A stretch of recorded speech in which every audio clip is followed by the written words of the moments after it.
എല്ലാവർക്കും നല്ല നമസ്കാരം. ഏതൊരു പട്ടണത്തിൻ്റെയും ഏറ്റവും പ്രധാനപ്പെട്ട ഒരു പ്രതാപം എടുത്തു കാണിക്കുന്ന സംഭവമാണ് ബസ് സ്റ്റാൻഡുകൾ. ഇപ്പോൾ നമ്മൾ അങ്കമാലി പട്ടണത്തിലേക്ക് ചെല്ലുകയാണെങ്കിൽ അവിടെ വല്ലാത്ത ബ്ലോക്കും സംഭവങ്ങളാണ്. പക്ഷേ ആ ബസ് സ്റ്റാൻഡിൻ്റെ ഒരു പ്രൗഢിയും അതൊക്കെ കണ്ടു കഴിഞ്ഞിട്ടുണ്ടെങ്കിൽ ഈ പട്ടണത്തിൻ്റെ ഒരു വലിയൊരു ഗരിമ വിളിച്ചു പോകുന്ന സംഭവമാണ്. എൻ്റെ ഈ പിറകിലും ഒരു ബസ് സ്റ്റാൻഡ്, അത് ചാലക്കുടി പ്രൈവറ്റ് ബസ് സ്റ്റാൻഡാണ്. എന്താണ് അവൻ്റെ ഒരു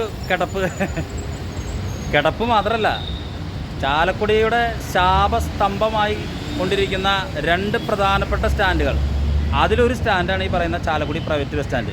അതിശോചനീയമായ രീതിയിലാണ് ഈ ബസ് സ്റ്റാൻഡിൻ്റെ കിടപ്പ്. അതുമാത്രമല്ല, വളരെ ഇടപെടൽ അർഹിക്കേണ്ട വളരെ ഗുരുതരമായ ചില സംഭവങ്ങൾ കൂടി ഇതിൻ്റെ അകത്ത് നടന്നുകൊണ്ടിരിക്കുന്നു. ഇത്തരം വിഷയങ്ങളിലേക്കാണ്, ഈ ചാലക്കുടി പ്രൈവറ്റ് ബസ് സ്റ്റാൻഡ് കാഴ്ചകളിലേക്കാണ് ഇന്ന് കടന്നു ചെല്ലുന്നത്. ഇതെപ്പോൾ ഇടിഞ്ഞൊളിഞ്ഞ് വീഴുന്നുള്ളത് ഒരു പിടിപാടില്ല. ഇപ്പോൾ കഴിഞ്ഞ ദിവസം തന്നെ ആ ഇരിഞ്ഞാലക്കുടയ്ക്ക് ബസ് കയറാൻ നിൽക്കുന്ന സമയത്ത് അവിടുന്ന് മുകളിൽ നിന്ന് മുഴുവൻ ഇടിഞ്ഞൊളിഞ്ഞ് സാധനങ്ങൾ വീണ്. അതിൻ്റെ അടിയിൽ ആരെങ്കിലും ഉണ്ടായിരുന്നെങ്കിൽ പരിപാടി അവസാനിച്ചാണ്. ആ ഇടിഞ്ഞൊളിഞ്ഞ സംഗതികൾ അങ്ങനെ തന്നെ അവിടെ നിൽക്കുന്നുണ്ട്. പിന്നെ ആ ബസ് സ്റ്റാൻഡിൻ്റെ മുകൾ ഭാഗങ്ങളിലൊക്കെ അടർന്ന് വീണുകൊണ്ടിരിക്കുകയാണ്. ഏത് സമയം തലയിൽ വീഴുന്ന ഹെൽമെറ്റ് വെച്ചുകൊണ്ട് പോകണമെന്ന് നിർബന്ധമായിട്ടും പറയുന്നു. അതുമാത്രമല്ല, ഒരു സൈഡിൽ നിന്ന് ഇങ്ങനെ വെള്ളം ഇങ്ങനെ വീണുകൊണ്ടിരിക്കുക. കാലത്ത് തന്നെ നിർമ്മല കോളേജിലെ പിള്ളേരുകളൊക്കെ അവിടെ ബസ് കയറാൻ നിൽക്കുന്നുണ്ട്. വിട്ട് പിള്ളേരുകളുടെ ദേഹത്തേക്കൊക്കെ വെള്ളം തെറിച്ചുകൊണ്ട് എത്ര ദിവസമായി ഇത്. ഒരു പട്ടണത്തിലേക്ക് നമ്മൾ ആദ്യം വന്നു കഴിഞ്ഞിട്ടുണ്ടെങ്കിൽ അവിടെ ഏറ്റവും ആദ്യം പോണ പ്രധാനപ്പെട്ട ഒരു സ്ഥലമാണ്, ഒരു യാത്രികൻ എന്ന നിലയ്ക്ക് പോണ സ്ഥലങ്ങളാണ് ബസ് സ്റ്റാൻഡുകൾ. ആ ബസ് സ്റ്റാൻഡിൻ്റെ ഒരവസ്ഥയാണ് നിങ്ങളിപ്പോൾ കണ്ടത്. രണ്ടാമത്തെ ബസ്സിന് അറിയാം, കംഫർട്ട് സ്റ്റേഷൻ. ഈ സ്റ്റാൻഡിൻ്റെ അകത്ത് ഫസ്റ്റ് ഫ്ലോർ, സെക്കൻഡ് ഫ്ലോർ, അങ്ങനെ കുറേ ഫ്ലോറുകളുണ്ട്. അപ്പോൾ ഇതിൽ സെക്കൻഡ് ഫ്ലോറിൽ ഉള്ള ടോയ്ലറ്റിൻ്റെ അവസ്ഥയാണ് കാണുന്നത്. എന്തൊരു ഹൈടെക്കാന്നറിയോ. സാങ്കേതികത്വം വികസിച്ച് ഭയങ്കരമായിട്ട് ഉയർന്ന് ഇപ്പം ഫ്ലോറിലുള്ള ആളുകൾ അവരവരുടേതായിട്ടുള്ള രീതിയിൽ ടോയ്ലറ്റുകൾ സജ്ജീകരിച്ച ഇത്രയധികം സ്ത്രീകളും കുട്ടികളടക്കമൊക്കെ വരുന്ന ഒരു സ്റ്റാൻഡിലെ സ്ഥിതിയാണ് ഈ കാണുന്നത്. കംഫർട്ട് സ്റ്റേഷൻ ഇവിടെ ഈ സെക്കൻഡ് ഫ്ലോറിലുള്ള കംഫർട്ട് സ്റ്റേഷൻ്റെ സ്ഥിതിയാണ് നിങ്ങൾ കാണുന്നത്. ഇനി വേറൊരു കംഫർട്ട് സ്റ്റേഷൻ്റെ സേഫ്റ്റി ടാങ്കിൻ്റെ അവസ്ഥ ഞാൻ അടുത്ത് കാണിച്ചു തരാം. ഞാൻ നേരത്തെ പറഞ്ഞ ഈ കംഫർട്ട് സ്റ്റേഷൻ, അതായത് നമ്മുടെ സ്റ്റാൻഡിൻ്റെ പ്രൈവറ്റ് ബസ് സ്റ്റാൻഡിന് നേരെ ഓപ്പോസിറ്റായിട്ട് യാത്രക്കാർക്കും ബസ് തൊഴിലാളികൾക്കൊക്കെ പോകാൻ വേണ്ടിയിട്ടുള്ളൊരു കംഫർട്ട് സ്റ്റേഷനാണ്. ഇതിൻ്റെ അവസ്ഥ എന്താണെന്ന് പറഞ്ഞിട്ടുണ്ടെങ്കിൽ, ഇപ്പോൾ ഈ കാണുന്ന പോലെ ഇതൊരു ഓപ്പൺ ചെയ്യുന്ന ഭാഗമാണ്. ഇത് ഇവിടെയുണ്ട്, പിന്നെ ഞാൻ നിൽക്കുന്ന ഭാഗത്തുണ്ട്. ഇത് നിറഞ്ഞു. ഏകദേശം ഒരു 10-12 ദിവസമായി ഇത് നിറഞ്ഞിട്ട്. എന്തായിരിക്കും അവസ്ഥ എന്ന് നോക്കി.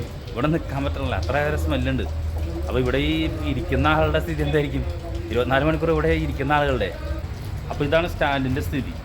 അതായത് ഫസ്റ്റ് ഫ്ലോറിലും, ശരിക്കും പ്രൈവറ്റ് ബസ് സ്റ്റാൻഡിൻ്റെ ഫസ്റ്റ് ഫ്ലോറിലും സെക്കൻഡ് ഫ്ലോറിലും ടോയ്ലറ്റുകളുടെ അഭാവം വളരെ മോശമായ സംവിധാനം. ഉള്ള ടോയ്ലറ്റിൻ്റെയും അതിൻ്റെയൊക്കെ ടാങ്കിൻ്റെ സ്ഥിതി എന്ന് പറഞ്ഞത് ഇങ്ങനെയാണ്.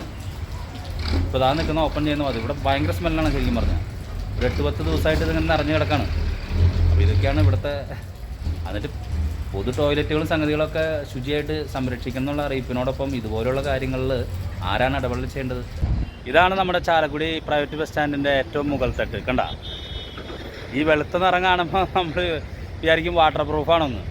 വാട്ടർ പ്രൂഫ് നല്ലത്, ഇത് പെയിൻ്റ് അടിച്ചെന്താ ഇത്രയും വിശാലമായ സ്ഥലത്ത് ഈ നമ്മുടെ ഈ മഴ പെയ്യുമ്പോൾ ഒരു കോട്ടിങ്ങിനുള്ളൊരു പെയിൻ്റ് ഉണ്ട് പ്രത്യേകം. ആ സാധനമാണ് ഇത് അടിച്ചേക്കണത്. ഇതെന്താ സംഭവം എന്ന് വെച്ചിട്ടുണ്ടെങ്കിൽ, മുകളിൽ മുഴുവനും പൊട്ടിപ്പൊളിഞ്ഞ മാതിരി കിടക്കണം. മുഴുവനും പ്ലാസ്റ്റിങ്ങൊക്കെ പോയി കഴിഞ്ഞിട്ട് അതിൻ്റെ മുകളിൽ കൂടെ ഈ സാധനം അടിച്ചിട്ട് എന്ത് കാര്യം? അത്രയും കാശ് പോയി. അതെങ്ങനെ അടിച്ചേക്കണേന്നുള്ളത് നോക്കണത്. വെറുതെ ഒരു കോട്ടൊക്കെ അടിച്ചിട്ടൊന്നും ഇത് കാര്യമൊന്നുമില്ല. ഒരു കോട്ട അടിച്ചിട്ട് യാതൊരുവിധ കാര്യമില്ല. അപ്പോൾ ഇത് ആർക്കോ വേണ്ടി തിളയ്ക്കണ സാമ്പാറിൻ്റെ കുറേ ചെയ്ത് കൂട്ടുന്നു, കുറേ കാശ് അടിച്ചടി കളണ്. ഇതിലൊക്കെ എത്രത്തോളം സുതാര്യമായിട്ട് കാര്യങ്ങൾ നടന്നിട്ടുണ്ടെന്നുള്ള അന്വേഷിക്കണം. ഈ പ്രതിപക്ഷമൊക്കെ ഇടയ്ക്ക് വന്നിട്ട് ഈ വിഷയങ്ങളിലൊക്കെ ഒന്ന് ഇടപെടണം, അന്വേഷിക്കണം, കണ്ടെത്തണം. ഇത് കാണിച്ചു വെച്ചാണ് സംഭവങ്ങളാണ് ഞാൻ പറഞ്ഞത്. കേട്ടല്ലോ, എന്ത് കാര്യമുണ്ട് ഇത്? വെള്ളം വീഴുന്നിടത്തേക്ക് വെള്ളം വീഴുന്നുണ്ട്. പിന്നെ അടുത്ത സംഭവം എന്നിട്ടെന്ന് പറയട്ടെ, ഇത് നമ്മുടെ ഈ ടെറസിൻ്റെ തൊട്ട് താഴെയുള്ള സൈഡിൽ നിൽക്കുന്ന പുല്ലുകളാണ്. ഇത് സാധാരണ നഗരസഭയിൽ നിന്ന് വന്ന് ക്ലീൻ ചെയ്യാറുണ്ട്. നഗരസഭയിൽ നിന്ന് വന്ന് ഇത് ക്ലീൻ ചെയ്തു. ഇത് പുല്ലൊക്കെ അടിച്ച് വാരി. അപ്പോൾ സാധാരണ ഈ പുല്ല് മുഴുവൻ അടിച്ച് വാരിയിട്ട് ഈ താഴത്തേക്ക് ഇട്ടത് കൊണ്ട് വേറെ എവിടെയും കളയണം. ഇത് ആ പുല്ല് അടിച്ച് വാരിയിട്ട് അവിടെ ഓരോ കൂനകളായിട്ട് ഇട്ടു. അതിപ്പോൾ വീണ്ടും പറഞ്ഞ ഓരോ പൂന്തോട്ടം പോലെയുണ്ട്. അപ്പോൾ എന്താ പറയുക, ഇത് ശരിക്കും പറഞ്ഞിട്ടുണ്ടെങ്കിൽ ചാലക്കുടിക്കാരെ സംബന്ധിച്ചോളം ഈ പട്ടണത്തിൻ്റെ ഏറ്റവും വലിയ ശാപമായിട്ട് ഈ പറയുന്ന പ്രൈവറ്റ് ബസ് സ്റ്റാൻഡ് മാറിയിരിക്കുകയാണ്. അത് യാത്രക്കാർക്ക് മാത്രമല്ല, ഇപ്പോൾ നമ്മളൊരു പട്ടണത്തിലേക്ക് വരുമ്പോൾ അറിയാം അവിടുത്തെ ഭരണാധിപന്മാരെ പറ്റിയിട്ടുള്ള സംഗതികൾ ഈ പട്ടണത്തിലേക്ക് വരുമ്പോൾ അറിയാം. ചാലക്കുടി പട്ടണത്തിലേക്ക് ഏതെങ്കിലും പുറത്തുനിന്നുള്ള ആൾക്കാർ വന്നു കഴിഞ്ഞാൽ ആദ്യം കയറുന്ന സ്ഥലമാണ് ഈ പ്രൈവറ്റ് ബസ് സ്റ്റാൻഡ്. അവിടെ കയറി കഴിഞ്ഞിട്ടുണ്ടെങ്കിൽ ഇവിടുത്തെ ചാലക്കുടി നഗരസഭ ആരാ ഭരിക്കണേ ആ ആളെ പറ്റിയിട്ടുള്ള കൃത്യമായ ധാരണയും കാര്യങ്ങളൊക്കെ എത്തും. വെറുതെ നമ്മൾ ഈ ഷോ വർക്ക് പറഞ്ഞിരുന്നിട്ട് എന്താ കാര്യം? അപ്പോൾ ഇതാണ് ആകെ ടോട്ടൽ മൊത്തത്തിലുള്ള ഇതിൻ്റെ ഭൗതിക പരിസ്ഥിതി. ഈ പ്രൈവറ്റ് ബസ് സ്റ്റാൻഡിൻ്റെ ഭൗതിക പരിസ്ഥിതിയുടെ കാഴ്ചകളാണ് പറഞ്ഞത്. ഇനി വേറൊരു കാഴ്ചയുണ്ട്. സാധാരണ നമ്മൾ ബിൽഡിങ്ങുകളുടെ മുകളിൽ ഈ ഡ്രസ് വർക്ക് ചെയ്യും. എന്തിനാണെന്ന് വെച്ച് കഴിഞ്ഞാൽ മഴയിൽ നിന്നും വെയിലത്തു നിന്നൊക്കെ കെട്ടിടത്തെ സംരക്ഷിക്കാൻ വേണ്ടി. ഞാനിപ്പോൾ ചാലക്കുടി നഗരസഭയുടെ മറ്റൊരു ഇടപെടൽ കണ്ടത്, ഇപ്പോൾ എൻ്റെ ഈ താഴെ കാണുന്നത് ഈ ചാലക്കുടി പ്രൈവറ്റ് ബസ് സ്റ്റാൻഡിലെ കടകളുടെ മുകളിൽ ഇട്ടേക്കുന്ന ഷീറ്റാണ്. വളരെ നല്ല കാര്യം. കാരണം കടകൾ സംരക്ഷിക്കാൻ വേണ്ടി ഷീറ്റ് ഡ്രസ് വർക്ക് ചെയ്ത് സംരക്ഷണം ഏർപ്പെടുത്തിയിട്ടുണ്ടെന്ന് പറഞ്ഞിട്ട് കാര്യമൊന്നുമില്ല. മുകളിൽ നിന്ന് അടർന്ന് വീണുകൊണ്ടിരിക്കുകയാണ് കോൺക്രീറ്റ് മുഴുവനും. പക്ഷേ ഇത്രയും ഷീറ്റ് ഇട്ടു. ഞാൻ ചോദിക്കുന്നത്, ഈ ഷീറ്റ് ഇട്ട സമയത്ത് കുറച്ചും കൂടി പൈസ കൂട്ടി, കുറച്ചും കൂടി പണം കൂട്ടിയിട്ട് ഇതിൻ്റെ മുകളിലൂടെ ഇട്ടിരുന്നെങ്കിലോ ഈ ബിൽഡിംഗ് തന്നെ സംരക്ഷിക്കാമായിരുന്നില്ലേ? അപ്പോൾ ഇത് എവിടെയോ എന്തൊക്കെയോ ചില ഇടപെടലുകൾ എന്തൊക്കെയോ കാര്യങ്ങൾ നടക്കുന്നുണ്ട്. അതിൻ്റെ ഭാഗമായിട്ടുണ്ട്. കുറച്ചുകൂടി ഫണ്ട് കൊടുത്ത് ഇതിൻ്റെ മുകളിൽ സ്ട്രെസ് വർക്ക് ചെയ്യാനെങ്കിൽ ഇതും കൂടി സംരക്ഷിക്കപ്പെടുമായിരുന്നു. അപ്പോൾ ഞാൻ പറയുന്നത്, ഓരോ ഭരണാധികാരികളും ഭരണാധിപന്മാരും വിശാല രീതിയിലുള്ളൊരു കാഴ്ചപ്പാടോടുകൂടി ഇറങ്ങുമ്പോഴാണ് പട്ടണം ഹൈടെക് ആവുള്ളൂ. അല്ലെങ്കിൽ പറയലിലും ഷോ വർക്കിലും മാത്രം നിൽക്കും. ഇപ്പോൾ എൻ്റെ ഈ പിറകിൽ കാണുന്ന സ്ഥലം ഉണ്ടല്ലോ, ഇത് നമ്മുടെ പ്രൈവറ്റ് ബസ് സ്റ്റാൻഡിൻ്റെ ടെറസിൽ തെക്കേ ഭാഗമാണ്. ഇവിടെ വലിയ പൊട്ടിപ്പൊളിഞ്ഞിട്ടില്ലേ. അപ്പോൾ ഞാനിത് കുറച്ച് നോക്കി കഴിഞ്ഞപ്പോഴേ ഇവിടുത്തെ ഈ പ്രതലവും ഈ വടക്കോട്ട് പോകുമ്പോൾ പ്രതലം തമ്മിൽ ഹൈറ്റ് വ്യത്യാസം. അതിൻ്റെ സംഭവം എന്താണെന്ന് വെച്ചിട്ടുണ്ടെങ്കിൽ, എനിക്ക് തോന്നണത്, എനിക്ക് മനസ്സിലാകുന്നത്, ഈ തെക്കോട്ട് മുതൽ ഇങ്ങനെ പ്ലാസ്റ്റർ ചെയ്ത് വന്നിട്ടുണ്ട്. പ്ലാസ്റ്റർ ചെയ്ത് വന്ന് പകുതിയായപ്പോൾ പരിപാടി നിർത്തി. ഞാൻ പറഞ്ഞത്, ഇപ്പം നേരത്തെ കൊണ്ടുപോയി ഞാൻ കുറേ ബക്കറ്റുകൾ കാണിച്ചു തന്നില്ലേ, ഈ സാധനം മുഴുവനും അടിച്ച് വീക്കി പെയിൻ്റ് അടിച്ച് വിട്ടിട്ടുണ്ട്. പ്ലാസ്റ്റർ ചെയ്തിട്ട് വേണമായിരുന്നു ആ സാധനം അടിക്കാനായിട്ട്. കാരണം നമ്മൾ വർഷങ്ങൾ കഴിയുമ്പോൾ ഈ മഴയൊക്കെ വീണ് ഇതിൻ്റെ പ്രതലം പൊട്ടിപ്പൊളിയും. അപ്പോൾ അത് പ്ലാസ്റ്റർ ചെയ്തതിന് ശേഷം ഈ പെയിൻ്റ് അടിച്ചാലാണ് ഗുണമുള്ളത്. ഇതാരും ചോദിക്കുന്നത്. ഇത് പകുതി വരെ തെക്ക് വശത്ത് തൊട്ട് ഇങ്ങനെ ഈ പറഞ്ഞ മാതിരി പ്ലാസ്റ്റർ ചെയ്ത് വന്ന് പകുതിയായപ്പോൾ പരിപാടി അവസാനിപ്പിച്ചു. പകുതിയായപ്പോൾ നിർത്തി. ഫണ്ട് കഴിഞ്ഞിട്ടുണ്ടാവും. പകുതിയായപ്പോൾ പരിപാടി നിർത്തി. അതിനുശേഷം പ്ലാസ്റ്റർ ചെയ്തിട്ടു. ഈ പറയുന്ന നല്ല വില കൂടിയ പെയിൻറ്റ് തന്നെയാണ്. അത് അടിച്ച് ഇവിടുന്ന് തൊട്ട് അങ്ങേറ്റം വരെ അടിച്ചു വിട്ടു. എന്ത് കാര്യം ആ സാധനം അടിച്ചോണ്ട്? ആരാണിത് ചോദിക്കാനുള്ളത്? ഇതിനെപ്പറ്റിയൊക്കെ ഒരു മോണിറ്ററിങ് ഇല്ലേ? ഇത് ആരോടാണ് ഈ സംഭവങ്ങൾ കാണിച്ചുകൊണ്ടെങ്കിൽ ഇങ്ങനെ ഓരോരോ അബദ്ധ പരിപാടികൾ മനസ്സിലായിട്ടുണ്ടോ? അപ്പോൾ ഇത് തീർച്ചയായിട്ടും ഈ വിഷയം എന്ന് പറഞ്ഞാൽ വളരെ ഗൗരവമായിട്ടുള്ള വിഷയമാണ്. ഫണ്ട് ജനങ്ങളുടെ ഫണ്ടാണെന്നുള്ളത് ആരെങ്കിലും മനസ്സിലാക്കണ്ടോ? മറ്റൊരു സംഭവം എന്താണെന്നറിയോ? ഇപ്പോൾ നിങ്ങൾ എൻ്റെ ഈ പറയി കാണുന്ന ചുമരിൻ്റെ ഒരു ഭാഗം കണ്ടത് ഇടയ്ക്കൊക്കെ സിമെൻറ്റ് ചെയ്തിട്ടുണ്ട്, പ്ലാസ്റ്റർ ചെയ്തെന്താണ്. ഇത് ഭയങ്കര എല്ലാ പൊട്ടിപ്പൊളിഞ്ഞ സംഗതികളും ശരിയാക്കി എന്ന് പറഞ്ഞ ഭാഗമാണ് ഇപ്പോൾ ഈ കാണുന്നത്. എന്താ സംഭവം എന്ന് വെച്ചിട്ടുണ്ടെങ്കിൽ ആകെ പൊട്ടിപ്പൊളിഞ്ഞ് വിള്ളൽ പിടിച്ചോണ്ടാണ് നിൽക്കുന്നത്. അപ്പോൾ അത് എന്തോരം ക്ലിയർ ചെയ്തിട്ടുണ്ട്. ഇത് പണിത സമയത്ത് എങ്ങനെയായിരുന്നു എന്നുള്ളതാണ് ചിന്തിക്കേണ്ട വേറെ വിഷയം. ഇതിൻ്റെ സൈഡൊക്കെ എപ്പോഴും പൊട്ടിപ്പൊളിഞ്ഞ് വിള്ളൽ വീണ് നിൽക്കണേ, മനസ്സിലായോ? ഞാൻ ഇന്നാളൊരു സംഭവം കാണിച്ചു തന്നില്ലേ, നമ്മുടെ ഇരിഞ്ഞാലക്കുടിക്ക് ബസ്സാറാൻ നിൽക്കുന്ന ഇത് മോളിൽ നിന്ന് ഇടിഞ്ഞ് വീണ് കഴിഞ്ഞപ്പോൾ അവിടെ ഇഷ്ടികകൾ വെച്ചേക്കണ സംഭവം ശ്രദ്ധിച്ചിരുന്നോ? സിമെൻറ്റ് ഓടിയെങ്കിലും പോയിട്ടുണ്ടെങ്കിൽ കുഴപ്പമില്ലായിരുന്നു. എന്തായാലും കാട്ടിലെ തടി വെല്ലോറി സ്റ്റാൻഡ് അങ്ങനെയാണല്ലോ. ഇപ്പോൾ വന്ന വഴി കാണിച്ചു തന്നില്ലേ, അതാണ് ഈ പറയുന്ന പ്രൈവറ്റ് ബസ് സ്റ്റാൻഡിൻ്റെ സെക്കൻഡ് ഫ്ലോറിൻ്റെ ഉള്ളിൽ കൂടെ ഒക്കെ പോരുന്നുള്ള അവസ്ഥ. അതവിടെ കേട്ടെ. ഞാൻ ഭൗതിക കാഴ്ചകളാണ് നിങ്ങൾക്ക് കാണിച്ചത്, സ്ട്രക്ചർ കാഴ്ചകൾ. ഇനി ഇവിടുത്തെ വേറെ ചില ആന്തരിക കാഴ്ചകളുണ്ട്. ഇപ്പം ഞാൻ നിൽക്കുന്ന ഈ ഇടം ഉണ്ടല്ലോ, സെക്കൻഡ് ഫ്ലോറിൽ ഞാൻ നിൽക്കുന്ന ഒരു ഇടം, ഈ ഇടം എന്ന് പറഞ്ഞിട്ടുണ്ടെങ്കിൽ അത് ഭയങ്കര ഒരു പ്രത്യേക ഇടമാണ്. എന്ന് പറഞ്ഞു കഴിഞ്ഞിട്ടുണ്ടെങ്കിൽ അത് ഈ കയറി വരുന്ന ഭാഗം, അതേപോലെ തന്നെ ഇത് കണ്ട, ഇതൊക്കെ പിറകിൽ ഓരോ ഇടമാണ്. ഈ പ്രദേശത്തിൻ്റെ സംഭവം എന്ന് പറഞ്ഞിട്ടുണ്ടെങ്കിൽ അങ്ങടെ ഇടനാഴിക്ക് കടന്നു പോകണമെങ്കിൽ അവിടെ ഗ്രില്ലുണ്ട്.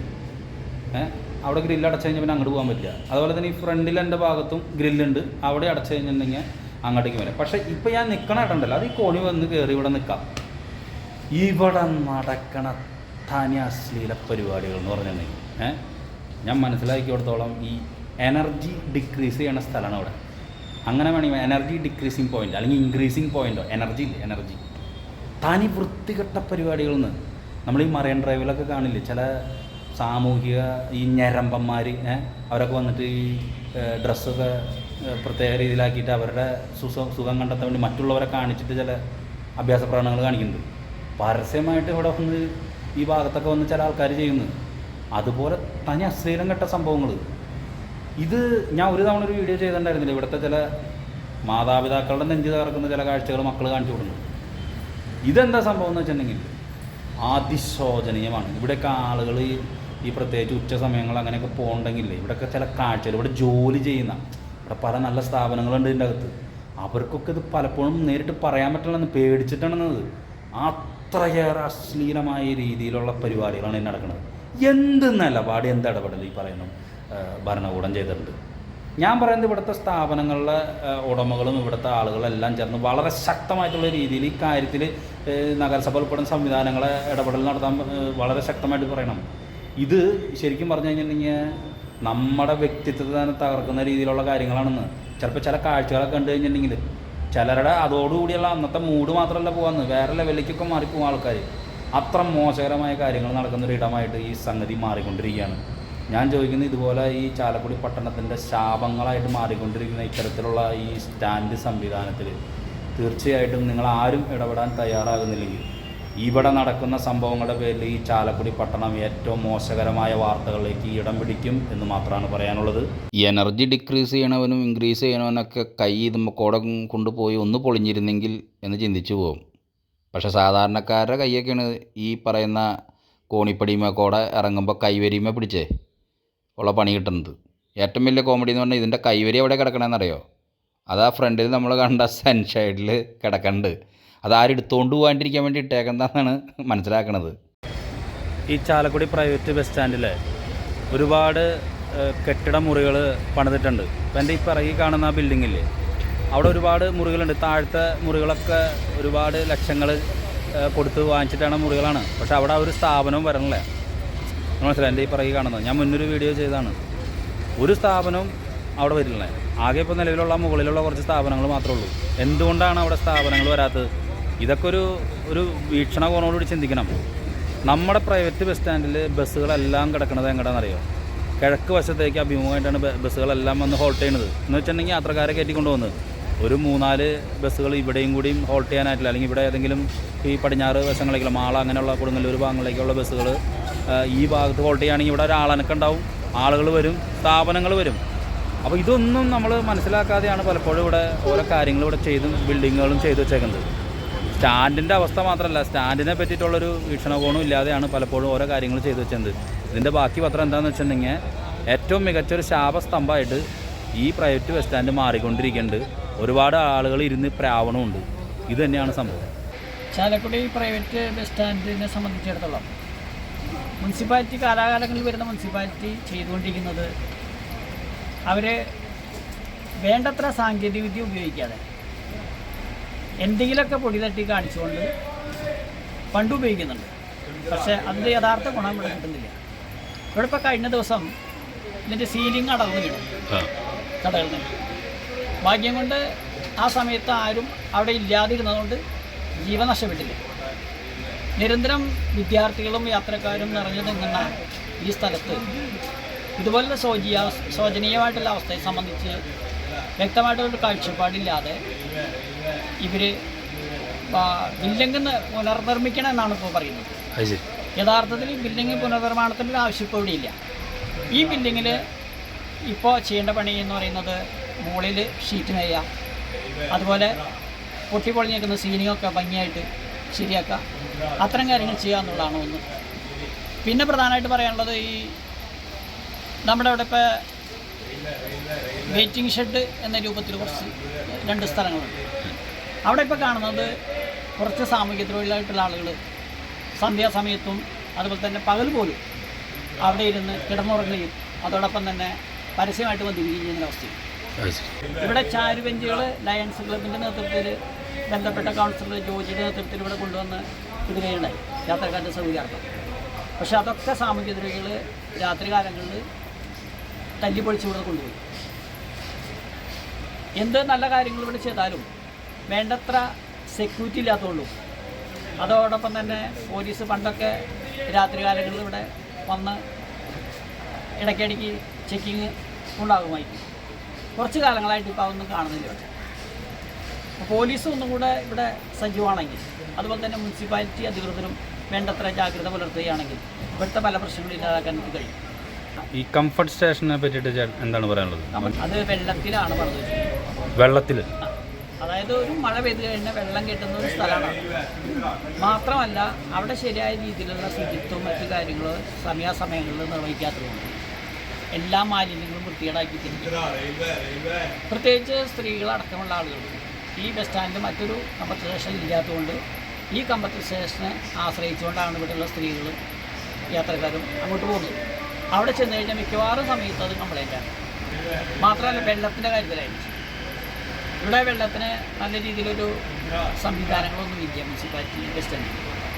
അപ്പോൾ അതൊക്കെ കാര്യമായിട്ട് ശ്രദ്ധിക്കേണ്ട വിഷയങ്ങളാണായിരിക്കും. ഇവരുടെ മതിയായ ശ്രദ്ധ ഇല്ല എന്നുള്ളത് വാസ്തവമാണ്. ചാലക്കുടി പട്ടണത്തിലെ ഇത്തരം കാഴ്ചകൾ പട്ടണത്തിൻ്റെ മുകളിലൂടെ പറന്ന് നടക്കുന്ന അല്ലെങ്കിൽ എവിടെയെങ്കിലും ഇരിക്കുന്ന ജീവനുള്ള കാക്കകൾ കാക്ക ദൃഷ്ടിയോടുകൂടി തന്നെ കാണുകയും ചെയ്യുന്നുണ്ട്. ഇതൊക്കെ കണ്ട് കരയുകയും ചെയ്യുന്നുണ്ട്.